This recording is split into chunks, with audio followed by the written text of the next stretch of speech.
It's 2023, but the subject of the conversation is still Mercedes Moné and where is she going to turn up? Could it be AEW tomorrow night? We're going to talk about that and everything else in today's episode of WrstlXtra. Stay tuned.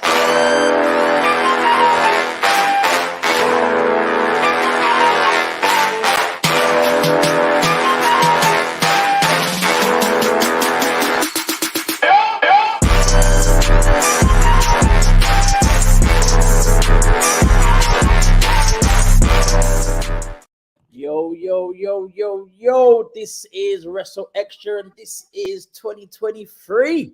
I'm your boy A Dazzle, the Black Wrestling Advocate, always joined by my tag team partner Mix, the WrestleManiac, if you will. And as well, we are here with the professor that is Gerard Bonner. Guys, first of all, Happy New Year. How was your Christmas? How was your New Year?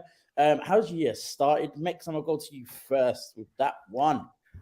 I'm good. I feel rejuvenized, and certain things I want to accomplish this year as well, and putting those in place. And in terms of wrestling news, I literally think we've started with the same chaos that 2022 was, with new signings turning up places, a certain McMahon trying to force his way back in somewhere.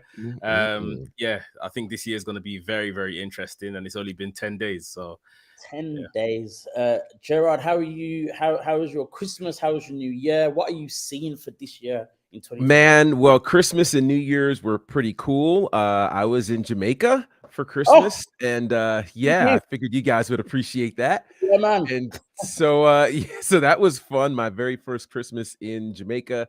So good times. I'm expecting an amazing year for us. And certainly for all that we're doing in this sport. And the sport is crazy right now.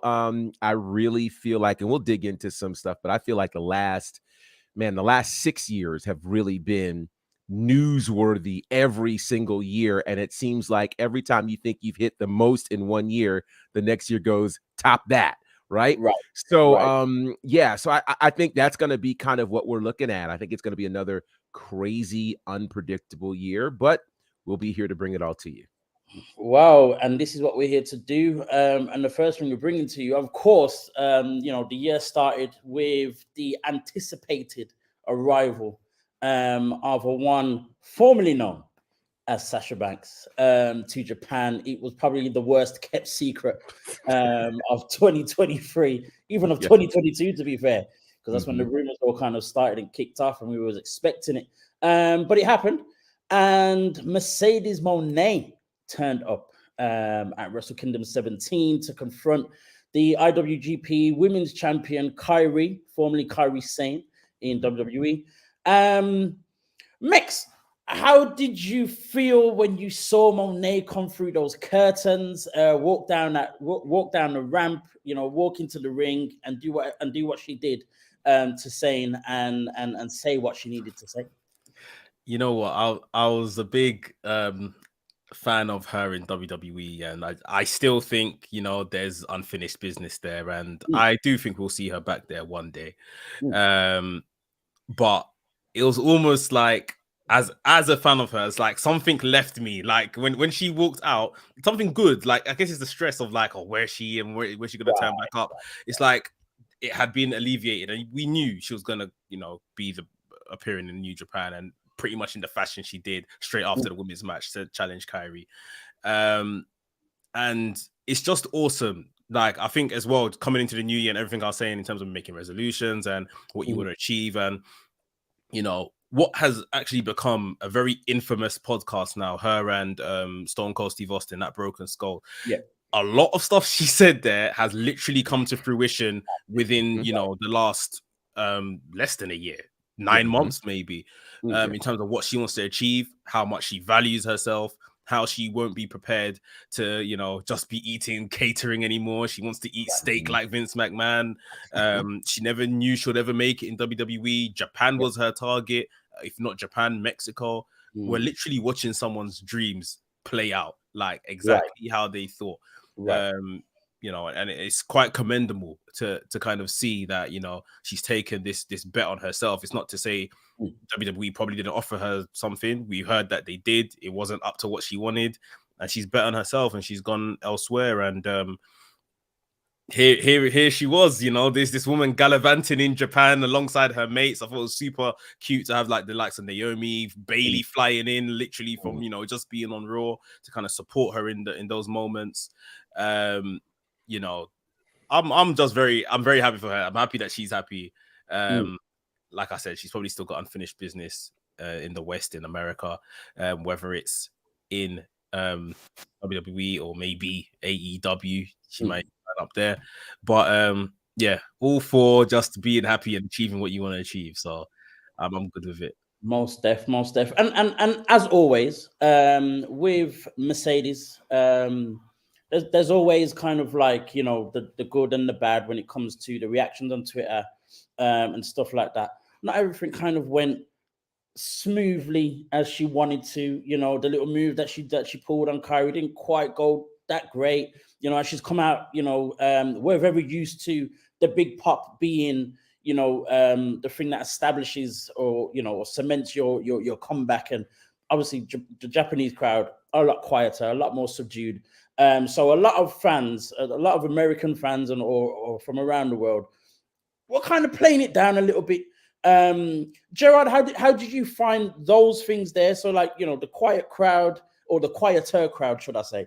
You know, the move not quite going so well. Do you feel it hindered her comeback in any way for you?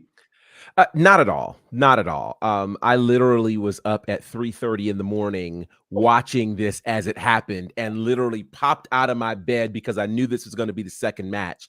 It's crazy. I feel bad for Tam Nakano in all of this, right? Like she was the opponent for Kyrie and nobody thought about her. The match was 5 minutes long, which I mean is a blink of an eye in Wrestle Kingdom world, you know, because we were all waiting for after the match. I think we all kind of knew how this was going to go down.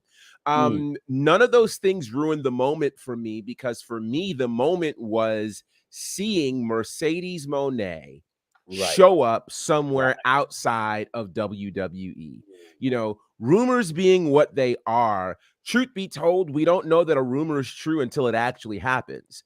And so all the talk about New Japan, maybe not, how would it work, et cetera, to see her there was massive. Now, again, a lot of American fans don't get, you know, because most don't follow what's been happening over in New Japan, but there were multiple things happening at one time. First of all, this was the first event since COVID where the fans were actually allowed to verbally cheer. So people don't understand this concept that, you know, these fans literally sat in a mask and would clap literally for 2 years. They wouldn't say anything audibly. And it was the second match on the main card, which says this: you don't break out of a new habit that early. You just don't. You don't. The third thing that has been said, which I kind of agree with, is they said that many of them didn't actually know who she was. Because just like most American fans don't follow Japanese wrestling, a lot of Japanese fans don't follow American wrestling, specifically WWE. So you had all of those things happening. And I think people failed to realize New Japan did not do this for the fans in Tokyo. No, they did this for everybody else around the world. So they could care less what the fans in Tokyo had to say. They wanted to see what was going to happen on Twitter, what was going to how many people, new subscriptions were they going to have on NJPW World, and how many tickets would they end up selling for Battle in the Valley. Well, all of those things were check marks. WK17 was the #1 trend worldwide on Twitter. I don't know if that's ever happened for Wrestle Kingdom before. So thank you, Mercedes Moné. Right. Then on top of that, you have apparently the venue that they were doing in San Jose for this Battle in the Valley has like 2,100 seats available. Before this thing happened, only 1,500 seats were sold. After this happened, an immediate 400 seats were sold. So basically, you now almost have a sellout from this woman just showing up. Check mark. That's a win. Just to interrupt, it's sold out now. The event It is sold out now. Sold out now, and she's the only match. Her and Kyrie's the only match announced. The only match announced. So when you're talking about whether or not this actually worked, it absolutely did. And it did what New Japan wanted it to do, which was to get our eyes on their product. So it was an absolute win. No way. And yes, the move didn't happen the way it was supposed to, but that was also because she had 5-inch heels on, right? You can't do wrestling move with 5-inch thick heels on. Just doesn't work. And the promo, none of that overshadowed the visual of her there. The entrance was magical. The promo video was magical. The photos that have come out of there, incredible. Phenomenal. It is a massive win. And, to Mex's point, I love this story because, someone around here created a t-shirt for me that said, bet on you. And that is exactly what she did. Maybe she has a t-shirt floating around somewhere. But that's exactly what she chose to do. And so when you hold out on WWE, decide to go act, decide to become a model, decide to check off everything on your own personal list, and then go to Japan and negotiate $100K an appearance, ma'am, are winning. So I applaud her totally. And the folks that don't get it, it's okay. They'll be all right because they're going to go buy tickets or watch the pay-per-view in February. Right. Very, very true. Very true. I mean, when I posted the news and I'm seeing the comments that I'm getting and reading and stuff, there was one or two people that were like, WWE messed up, they missed the trick, all this kind of stuff. And I'm like, you know what? Let's be very real here.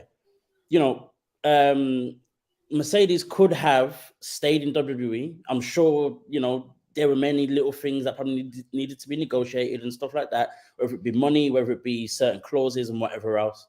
But I truly believe that very early on, from when she left and was doing her modeling and, still doing acting and stuff and all that kind of thing, she knew it was her chance to do something different.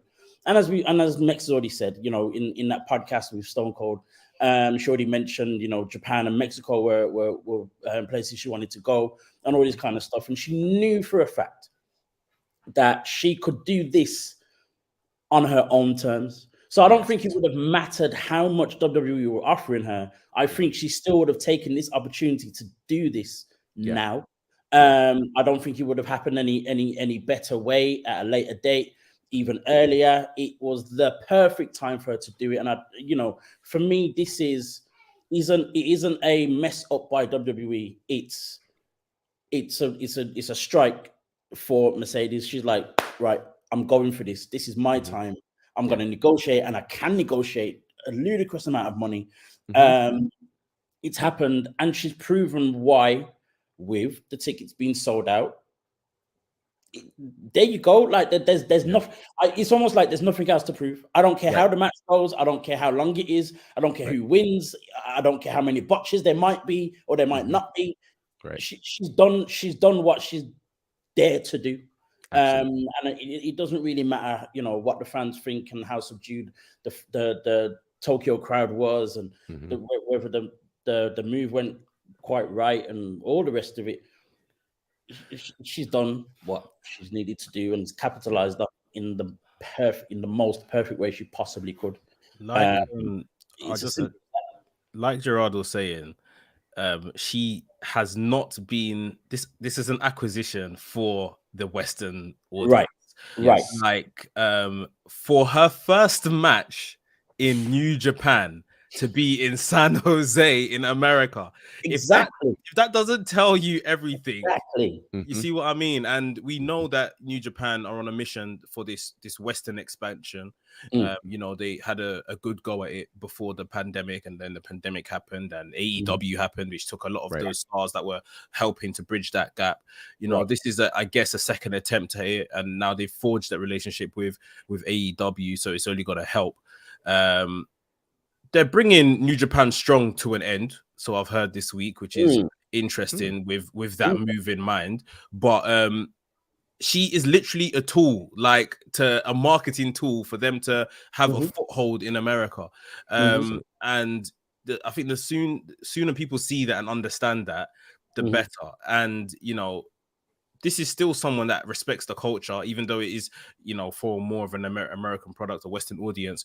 She's been in the dojos in Japan. Like she's not, coming over like I'm the big I am and just put me into, your events. Like she's been training with these women. She's been doing drills with the likes of Micheal Satomura for a while. Like even before she came back to WWE, when she left the first time after her and Bailey and stuff. Like this is a someone that understands the culture, has wanted to be a part of this for a minute, and she's been waiting for WWE to mess up one more time so that she can basically go and fulfill her dreams. And she's negotiated out of her deal, and here she is. And like we were saying, this could, and she said this in the press conference after her appearance in Wrestle Kingdom. This is the first stop of many. Like she is going to make other stops along the way in this wrestling world. Like this is just the first stop being New Japan or being Wrestle Kingdom. So this is a move for on a much bigger scale and not just Japan focused. Right. And what's interesting makes you talk about, Japan trying to get a foothold over in America and stuff like that. Obviously, we saw, the success that was Forbidden Door for one, and obviously they've got this relationship with AEW. Just literally minutes after Mercedes made this return, we knew of a tag team match that was supposed to happen on AEW with Britt Baker and Jamie Hayter against Saraya and a mystery opponent. Now, Twitter went mad, and everyone was speculating it's going to be Sasha Banks, it's going to be Mercedes Moné, or it might be Mandy Sachs, Mandy Rose. Obviously, that didn't happen. And it was the biggest letdown in wrestling, and probably will be the biggest one for 2023. But there is still this chance, given the relationships between the two companies, given the fact that you just said Mercedes is ready to make a number of stops. What do you think, or how high is this possibility or probability of Moné turning up in AEW? Personally, I think it's still very high. And I personally still think it's still very high for it to be tomorrow. Okay. So yes, the Toni Storm thing was announced as Saraya's partner. Right. And good on AEW for, if they can't get Mercedes Moné, don't let people dream and get into Wednesday this week and start booing when Toni Storm comes out as a surprise guest. They've done the right thing, even though it is still a bit underwhelming because you did hype it up somewhat.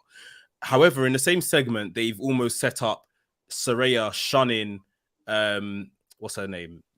Shida. Hikaru Shida, yeah. Hikaru Shida. So I still think, and this might be a bit fantasy booking-ish of me, but I still think there is room for maybe Shida to attack Toni Storm backstage, and it's like, oh, I still need a partner, and we get Moné.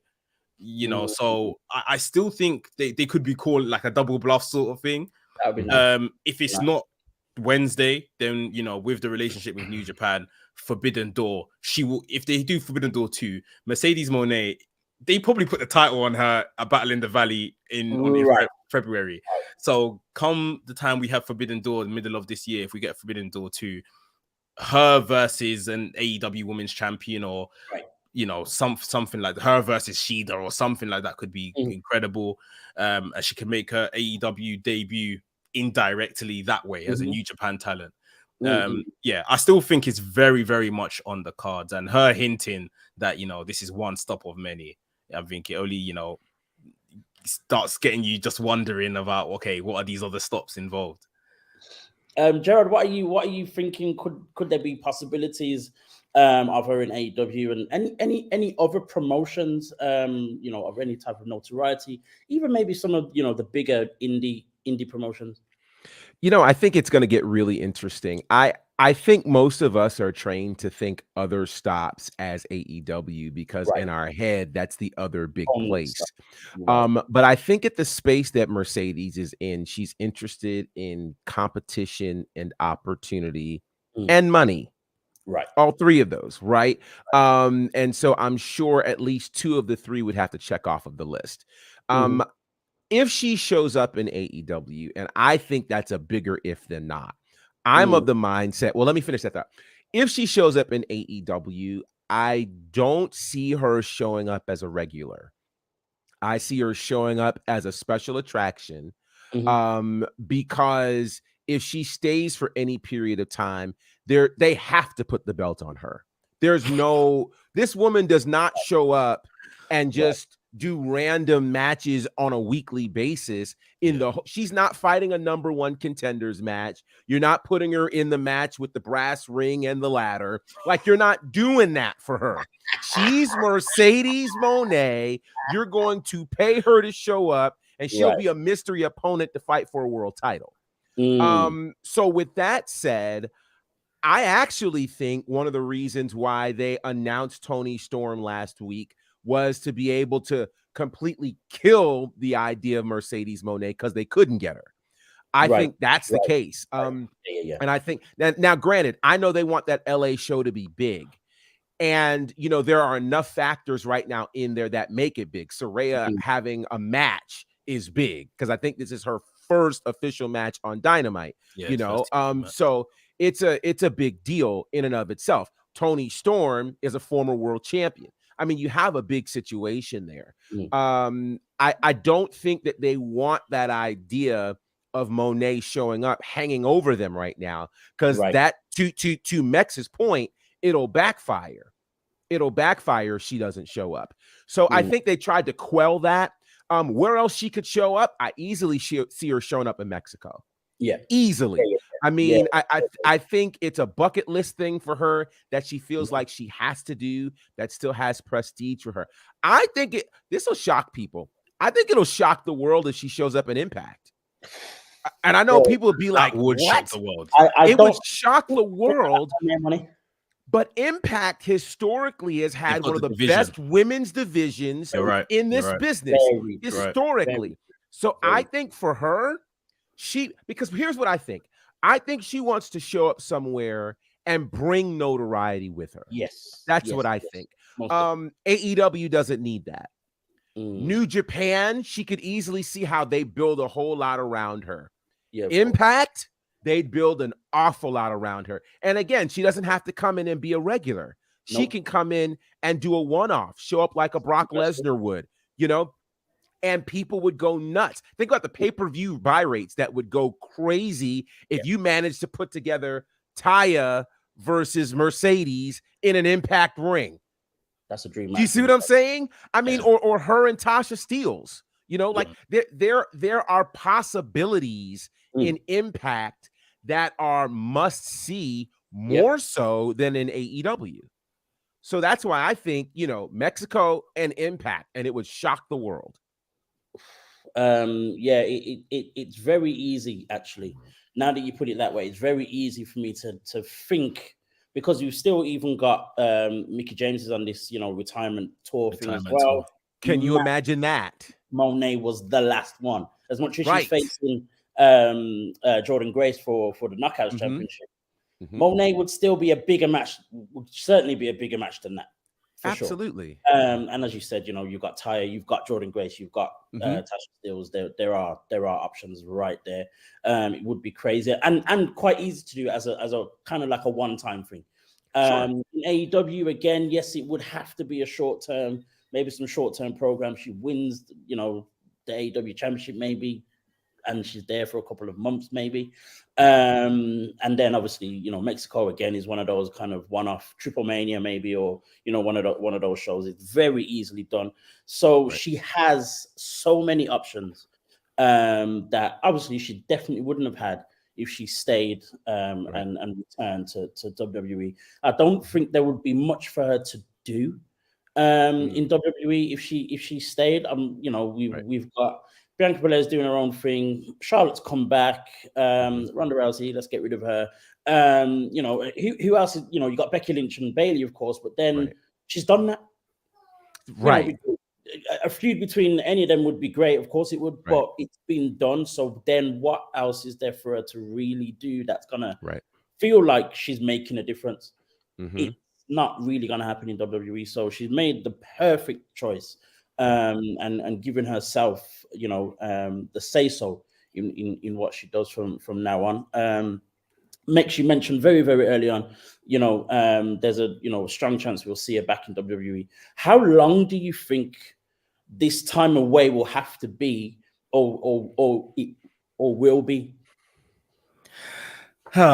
This is the conundrum, because as well as popping up in certain things, and we can sit here as wrestling fans and plan, okay, well, Forbidden Doors in X amount of months, and Hard to Kill is next year, and this and that, and looking at pay-per-views and seeing where she could pop up, and we have to then mix that with her other commitments that she's taken on, acting and other bits of business that she may be doing.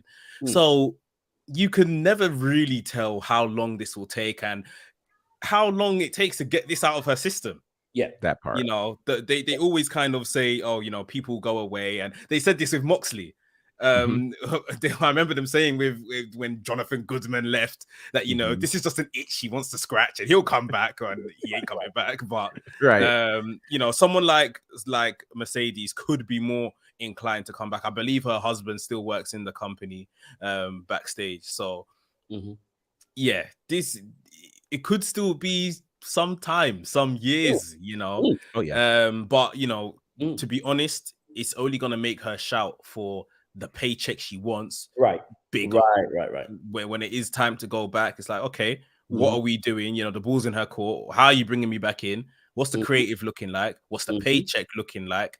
I want a tour bus or whatever they ask for in their contracts as well. I want to not work every house show that's available, and God willing, by the time she's going back, she's gonna have that kind of power to tailor such a great deal for herself.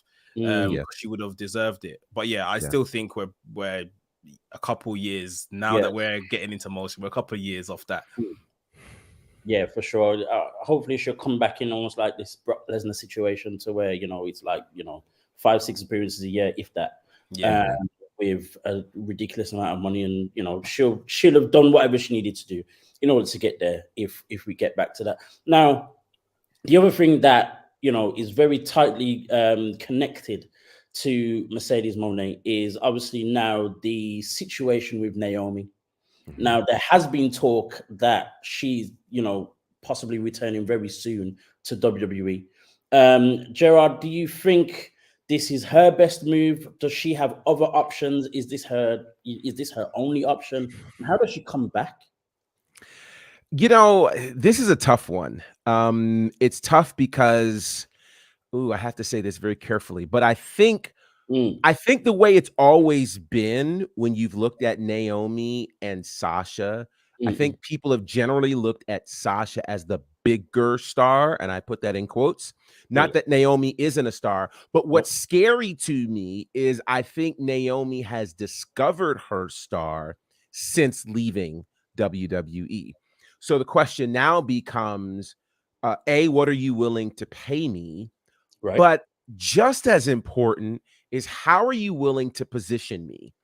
I think if Naomi comes back at the Royal Rumble and ends up coming back in the same way that she's come back before, because she's made comebacks in the Royal Rumble before, and she gets the great, she is the female Kofi of the Royal Rumble, where you use her for highlight reels to figure out how can she get back in, but she never ends up at the end. I think this is going to be bold. If Naomi comes back, she has to win the Royal Rumble. If she comes back, she has to win the Royal. If she's going to come back at Rumble, she's got to win the Royal Rumble and find herself in a main event spot at WrestleMania. What people are forgetting was that her last prominent singles match was against Charlotte Flair for the SmackDown Women's title, and it was one of the best matches of that given year. Yes, it was. And so we know Naomi can go. We know Naomi can get it done. Naomi does not need to be saddled in a faction. She does not need to be a part of anybody's tag team. It's time to let her glow for real, for real. And that's the thing. And I know some people are like, let her join the bloodline. I think she only ends up in the bloodline if she is dominating. Do not bring her back and have her just, smiling and kissing babies. That day is over. Okay. She didn't just walk out to walk out. She walked out because there's something that she needs to accomplish that WWE wasn't giving her the opportunity to do. So I think if she comes back, it's got to be a massive comeback that has a long run, a long successful run that makes us go, this is worth it. Other than that, I think she could go to AEW and find some success there. And I think AEW or Impact might be a better fit for her if they're going to put her at the top of the card. I'm always nervous. I hate to say, but I'm always nervous about AEW these days because, their track record has been proven in terms of what happens when you get stars from other companies and bring them in, particularly women. It doesn't bode well. So for her, I think obviously WWE, it'd be dope to see her in Japan, actually. Like, that'd be amazing because they don't have very many of us as females in Japan, so it'd be good. But if she's coming back to WWE, it has to be top tier. I mean, win the Royal Rumble, win her WrestleMania match and become a champion and have a dominant run. That's what's got to happen. And I think for me, that has to be the one clause or the main thing for Naomi to negotiate when it comes to coming back to WWE. If it's a thing where she comes in, there's this big pop, and if it is the Royal Rumble, even if it's just on SmackDown or Raw or whatever else, and then within like a few weeks it fizzles out again, that whole time away would have been for absolutely nothing, because that's happened for her over and over again. There has to be something different. And as you said, Gerard, her last match was against Charlotte Flair. That was an absolutely amazing match. There was all this talk as well before her and Banks left, that they were going to face the Raw and SmackDown Women's Champions as well at the time. That was going to happen. I don't know whether that was going to become anything, but it just felt, it did feel as though that wasn't going to be a big thing. So she has to come back in some type of prominent position. In terms of her going to other companies, Impact, yes, all day long. I think she would kill it. She'd have to be there for at least a year, maybe, to kind of go through the roster and defeat other women, go in a few big matches and stuff like that. AEW again, I don't know. I don't know. We've seen what happened with Athena. We've seen as much as Toni Storm became, the AEW interim women's champion. The whole thing a little bit, didn't play out quite well. I wouldn't want to see her in AEW because I just wouldn't feel comfortable. I feel on edge the whole time. The whole time. So I don't want. I don't want my heart to deal with that. I'm getting old. You know what I mean? I can't. So for me, she's very much a WWE girl. But then at the same time, they need to now really respect who she is, and for me, that's what it is with her. I feel I've just like AEW and Impact for me, and to be honest, anywhere else, Japan, Mexico, like I don't see it at all. I think she's very much within WWE, and I expect her to go back to work and go to WWE. I've actually been saying for about a month now that the winner of the Women's Royal Rumble should be Naomi, or who it seems they're going to re-debut as Asuka, maybe in a form of her previous character, Kana. There's nobody else. And people say Rhea Ripley, and I hear the Rhea Ripley argument. However, for me, in my fantasy booking land, Rhea Ripley has been posed as more of a big, strong, dominant threat. So I would want her to win the Elimination Chamber. be Yeah. dominant inside the structure, like the Right. Elimination Chamber, and then get to Bianca Belair that way. Right. Mm, Right. mm. The Royal Yeah, Rumble, I don't think Rhea Ripley needs that. There are some That people part. who win the Royal Rumble because they almost need it. It's like that's their big push yeah, Right. instead of having them go through a number of superstars in matches. Whereas, you know, the Royal Rumble is kind of like the easier way to do it. You know, it's the quicker way to do that. I really don't. Rhea Ripley doesn't need it. I wouldn't be upset if she won. But at the same time, I don't think she needs it. She's already at that place where she should be. and She should be the one literally breathing down her neck right now. Right. yeah, Right. I know this Uncle Howdy, Bray Wyatt madness and whatever else. It really should be Rhea, but you know, maybe we're saving that up until, you know, WrestleMania comes or whatever else. Ripley's on a major like heel run right now, and like winning the Rumble and everyone cheering for you, it might derail it a bit, and then send people, you know, into two different sides. If she's going into a program with Bianca, then it's like, who are we cheering and stuff like that. We can already see, like, from, you know, last night or whatever, that Judgment Day are getting over as a bit kind of cool heels now, cool goofy heels and stuff like that. So we have to tread that line carefully. Let her be dominant in somewhere like Elimination Chamber, which is still destructive, and she can cause chaos and win and still be a dominant heel going in against Bianca.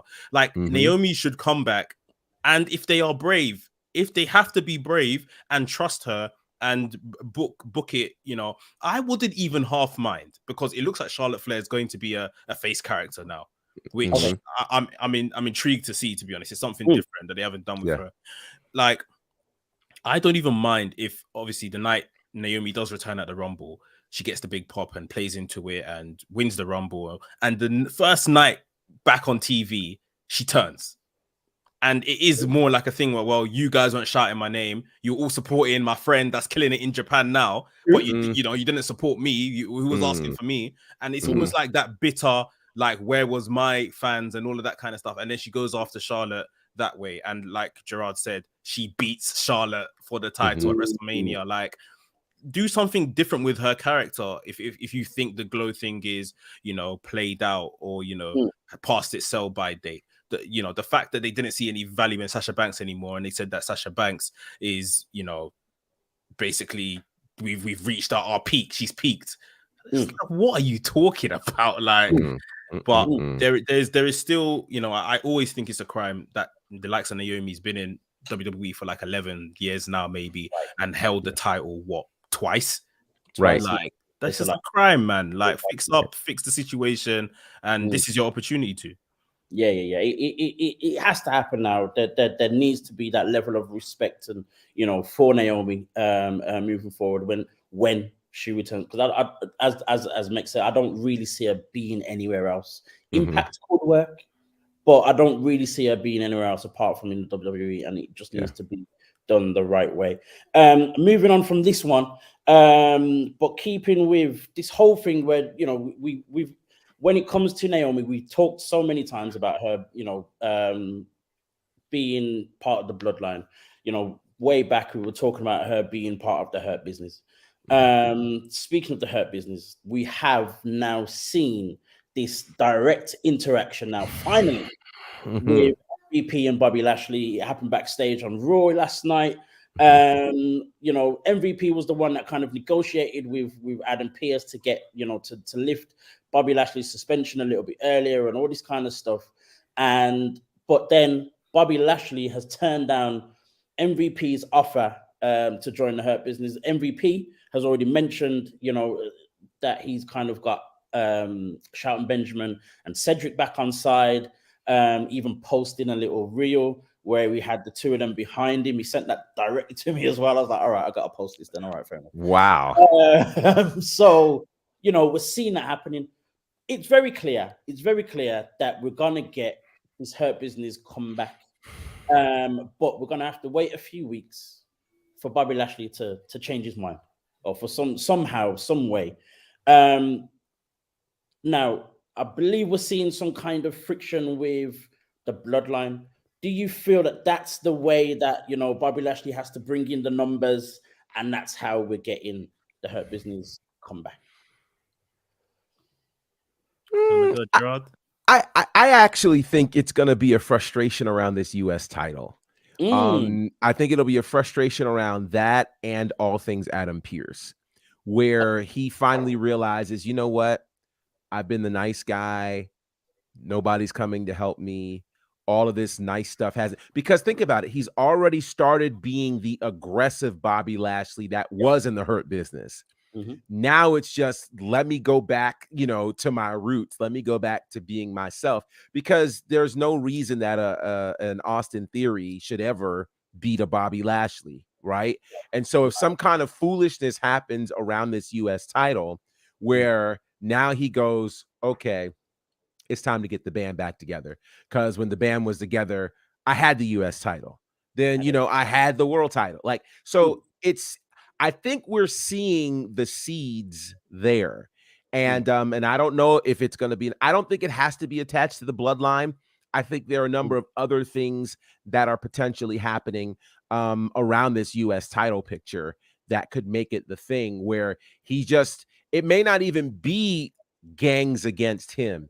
It may be, what do I need to do to get that advantage again? I know how, let me get my guys, Or the flip side to it could be, he could literally be knocked out or something in this match, and they just come in and attack Austin Theory, without his knowledge.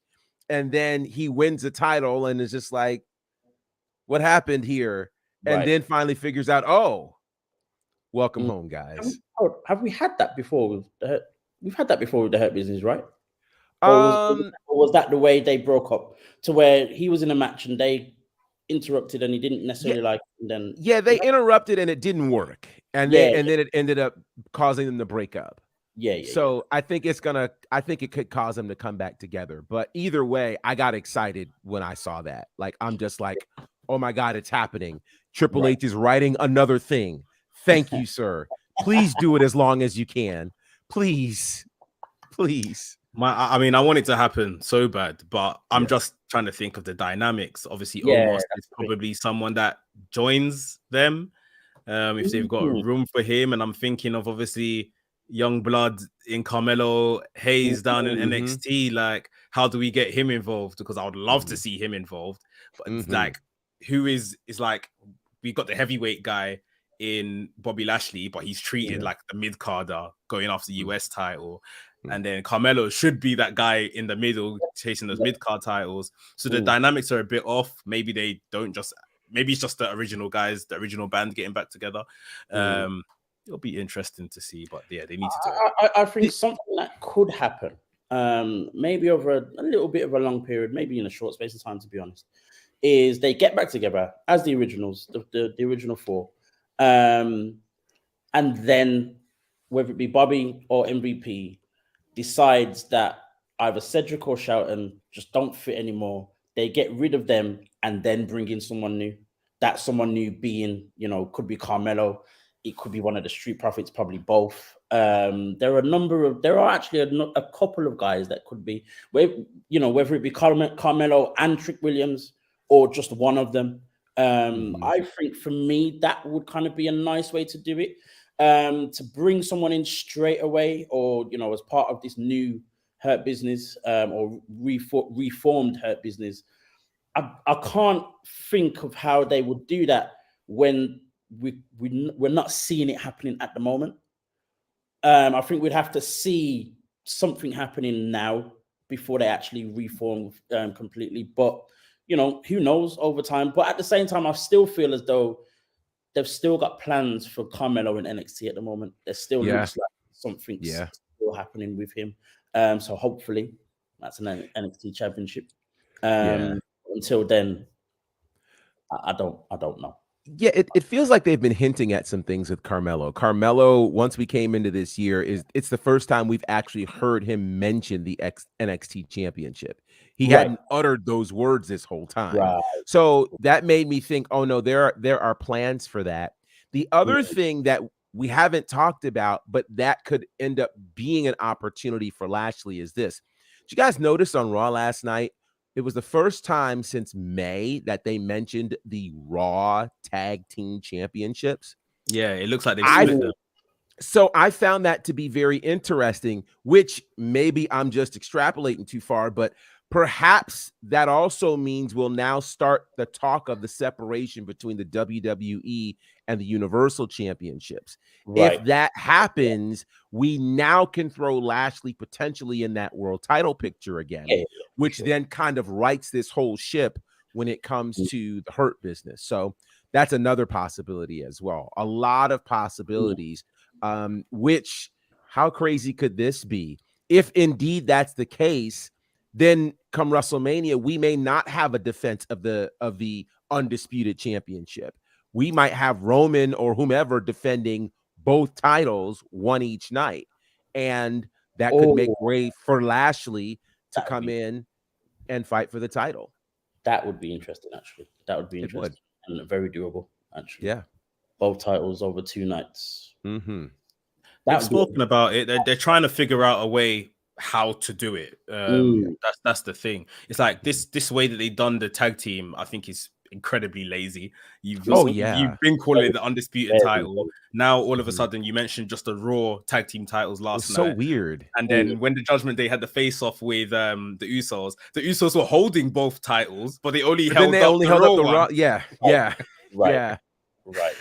Yeah. So Very Lazy. interesting. For me, given this whole tag team thing, I think it should just be one belt over the two brands. To be honest, it's not like there's a yeah, whole lot of likewise. tag teams. You know what I mean? It should just be the one belt defended over the two brands and leave it at that. But it is what it is. Wrestling logic isn't logic, so It's you know flawed. we're used to that. We're used to that by now. Moving away from WWE, and going back to another female, we said, we saw the celebration, or well, we've celebrated Jade Cargill passing 365 days, obviously a year now as the TBS champion. The one question I'm going to ask about this one, won't stay on this subject too long. The one question I'm going to ask about this one: how have you felt about the TBS championship run over this year? Mex, I'm gonna go to you first. Well, it's got to be said, she's the greatest TBS champion ever. She's absolutely the greatest. Brilliant. Nobody compares. Brilliant. She's the only person to hold the title. She's the only person to hold it for 365 days plus. So she Longest is reign the ever. longest reign ever. Yes. She is the best. She is the best. But you know what? It started off very well. As always, it always seems the run to the title is the stuff that captivates everyone. Yeah. And you start dreaming, wow, this person's gonna win it. And then she won it. And then they were handling it very, very well. I think it got towards the middle of the year, and it was just like, okay, not necessarily how is she going to lose it, but where is the trouble going to come in? The usual crisis of confidence, or now she's got her cronies and the baddies. How are they going to be saving her to ensure she keeps this title? And none of that happened. It looked like we were kind of lining up. Stat got injured. The baddies have been nothing but eye candy and nothing to really aid the act of Jade. They haven't propped her up. They haven't saved her. If anything, they've caused her so much trouble. I'm always thinking, why do you still have these girls around you? Like, I think more than anything now, the streak is becoming a bit of a burden, and they're not sure how to handle her as champion and have a streak, possibly take the belt off her, but it will then ruin the streak. They probably kind of got themselves into a bit of a corner at the minute. The Red Velvet thing that we're seeing nowadays, to be honest, I never understood how Red Velvet became a baddie, because Red Velvet was probably her first feud, Jade's first feud when she came out. So That's right. I don't know how they became friends in the first place. Listen, it's been good overall. Definitely places it could have improved, and but that's with the division as a whole. But I think we just need to start tweaking, making things a bit harder for her, or if we're looking to take it off her, how we're going to do that and still keep her dominant. Gerard, your take? Well, to add to the accolades of Mex, she is the longest reigning women's champion of any kind in AEW. She is the longest reigning champion of any kind in AEW. No one in AEW history has held a title longer than Jade Cargill. What has really worked with this is because it's been a new championship and a relatively new wrestler, we've watched them both grow simultaneously. Right. So we have associated the TBS championship with Jade Cargill. What's probably different with this versus the TNT championship is with the TNT title, we've obviously seen more title changes, more title reigns, and more people that we felt like could become TNT champion. With the TBS title, we've not seen anybody that we go, yeah, that'll make a good TBS champion. Oh yeah, they'll beat Jay. That's not the case. So where I think they may have backed themselves into a corner in this last year is if this was supposed to be a mid-card championship, either you don't really have a mid-card, or the people who you had there are just, like, for instance, Battle of the Belts, her and Sky Blue. Like, huh? Now, granted, I think it was one of Jade's best matches, without question. But nobody went into it because the whole idea of these title matches is you're supposed to at least feel like the champion has a possibility of losing. You know, nobody feels like that when you see her against Sky Blue. So I don't know who they're going to have to bring in or raise up that could potentially take out Jade. And I also don't think they planned on Jade becoming more popular than the world champion. So that's the other problem in here. So how has it gone? I think it's been great for Jade. She's become a massive star. It's somewhat elevated the TBS title. I think she's bigger than that title at this point. And they've purposely kept her from the world title for obvious reasons. But at this point, I think it's been a good run for her. She's become a better wrestler. She's become a better personality. You know, the closest danger they gave her was when they had her name is escaping me, Nyla Rose, steal the belt from her. Like, if that's the best thing you can do, eek. Ooh, I'm stealing your title.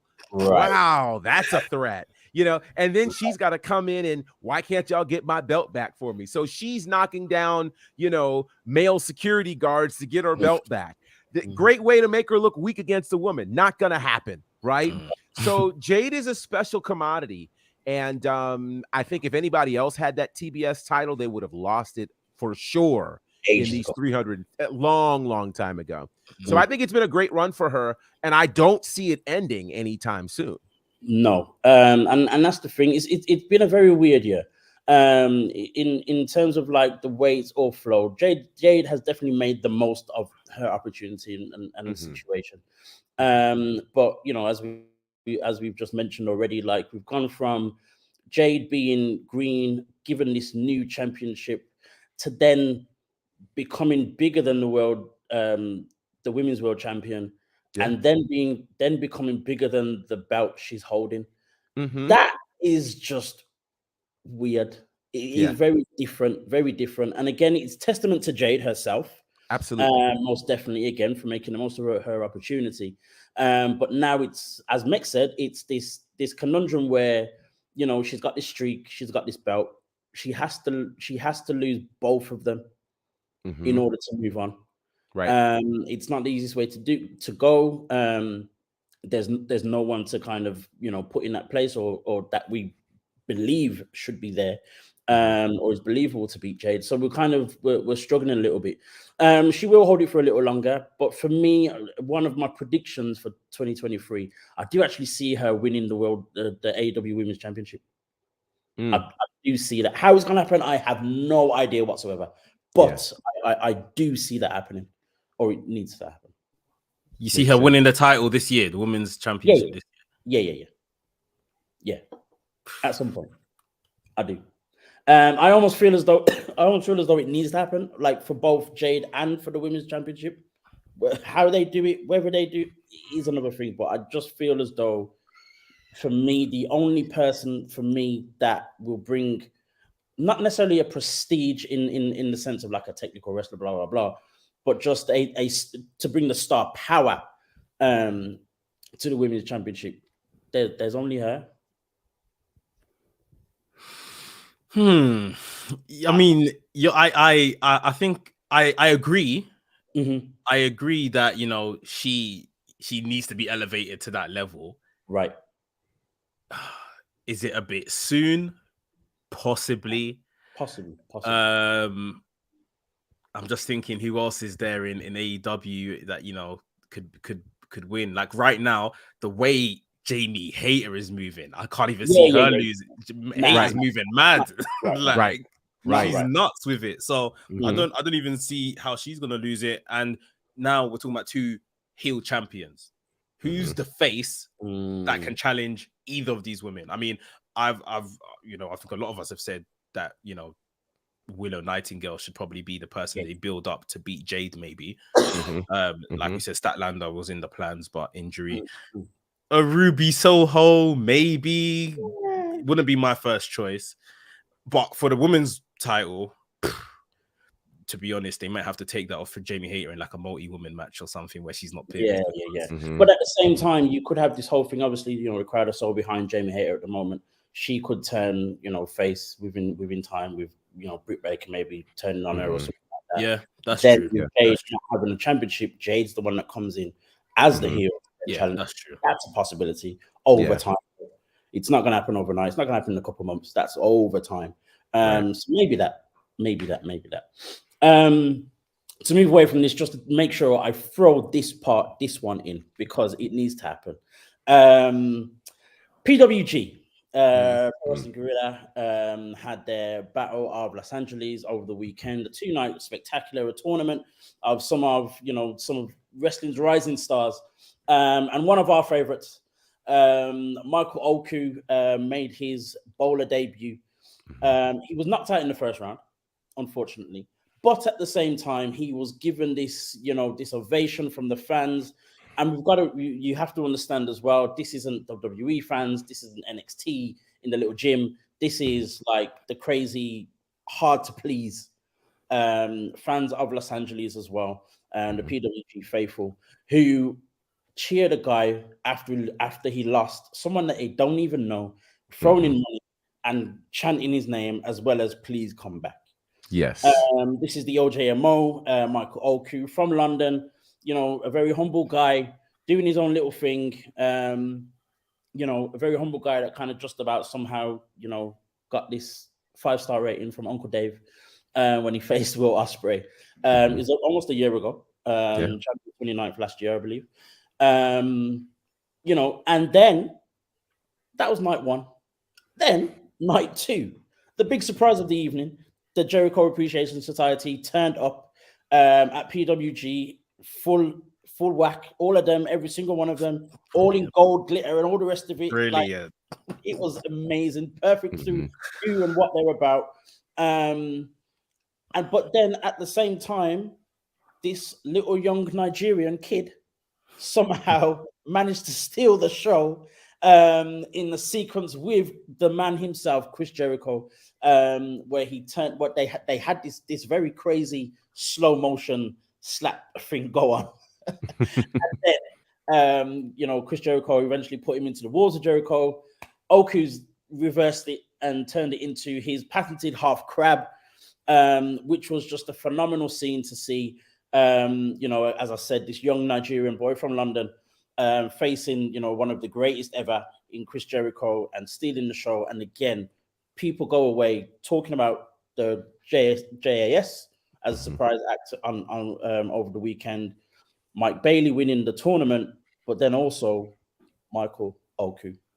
There always seems to be, over the last 3 years, including this year, over the last 3 years, he always does one or two things that have people talking for like 2-3 weeks straight and just, makes, when is it his time to kind of have that on a consistent basis to where he's, here at these, the more prominent indie promotions on a regular and stuff like that. Do you think 2023 is that year? It's happening. It's definitely happening. It's in progress. like from the Osprey match, and it's not to say that that was even the catapult, because that would be kind of doing him a disservice. He's even worked himself into that position. He was, I think, the longest reigning British junior heavyweight champion for Rev Pro at the time. Then he had the 5-star match, and he's been on radars ever since. You know, getting called up to come to Battle of LA. You know, being someone from London already is massive. You know, he was the only kind of UK representative on that show, and I think he said that the match that he had, although he went out, was 6 years to the day he started wrestling. Wow! So it just shows how much he's accomplished in this time. Then obviously, like you said, he's in this multi-man match, tangling up with Jericho on Sunday, and Meltzer comes out and says he's one of the performers of the weekend. Right.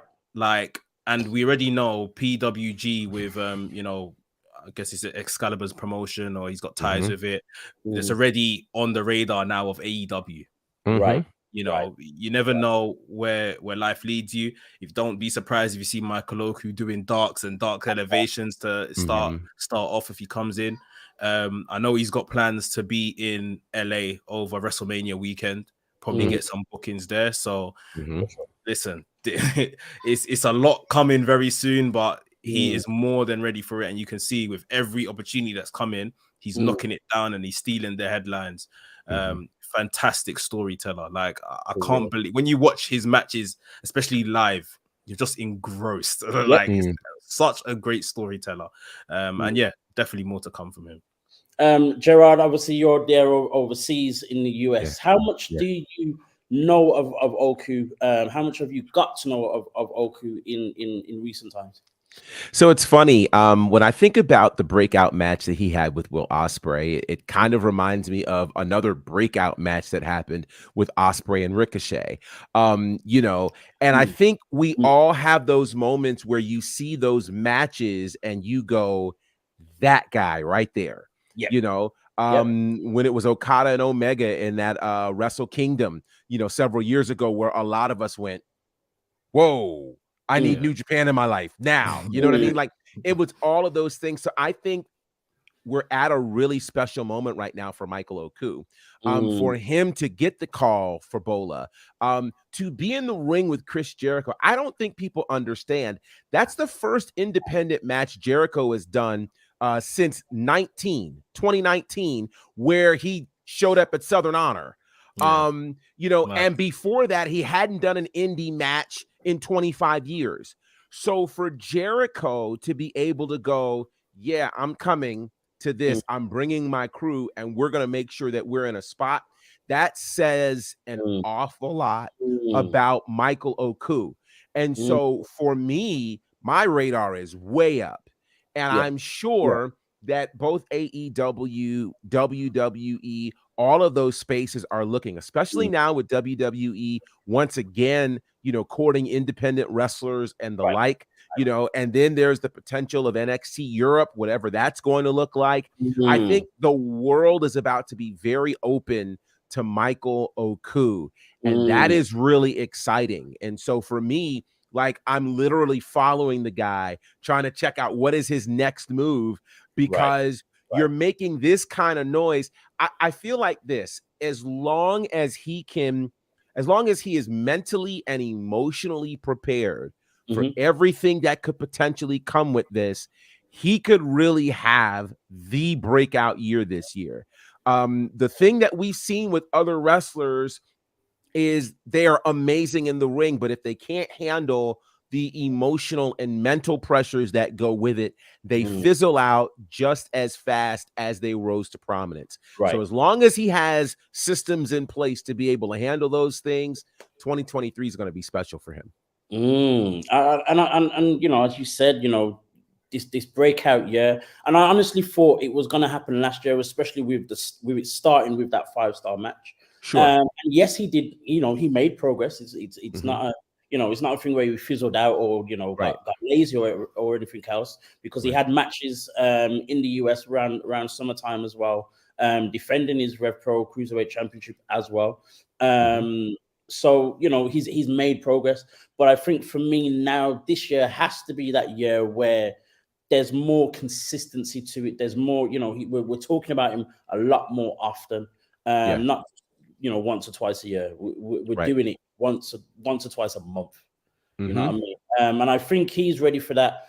It's just about how these opportunities come about. He's got the backing of Will Ospreay and has had that for the last couple of years. I think it's now time for us to see the master of the half crab, Michael Oku, and everybody knowing the phrase "now we play." We play, yes. I need everyone to understand and hear that all the time. Know what it means when they hear those three words. And I think 2023 is that year. We'll see. I've always been, very much following every move that he makes. So, as soon as I know, you'll know. I used to go to a couple NXT tapings. When they used to come over to London and see Michael Oku in the crowd. Before I even knew, these times he would have probably just been starting wrestling, maybe about a year or two in. Wow. I used to always see him because he's just one of a few black people in the crowd. So I can't miss him. Yeah. And now to see where he is incredible. Like it's amazing. Wow. It's amazing. On that great note, this has been our time. You have been watching WrstlXtra on the WrestleManiac UK YouTube channel. Don't forget to like, subscribe, and click that notification bell just to make sure you get to see all the great stuff and videos from your guy Mex, the WrestleManiac. Of course, we've got Gerard Bonner. Find him, on everything that he does. WWT Live, Someone on a Wrestling, Battle Slam, the Faction Show. Keep going. WrestleXtra. Yes. Anyway, there's more. I don't remember all of it. Follow him on the Faction Show, Bonafide as well. Follow this guy, Mex, WrestleManiac UK on Twitter, WrestleManiac.uk on Instagram. And of course, I'm your guy, A Dazzle. Follow me, Black Wrestling Alliance on Instagram, BWA Dazzle on Twitter. This has been our time. I want to keep talking, but I've got to go because you have to go and play football. So we've got to go. Sorry, folks. See you later, folks. See you later, guys.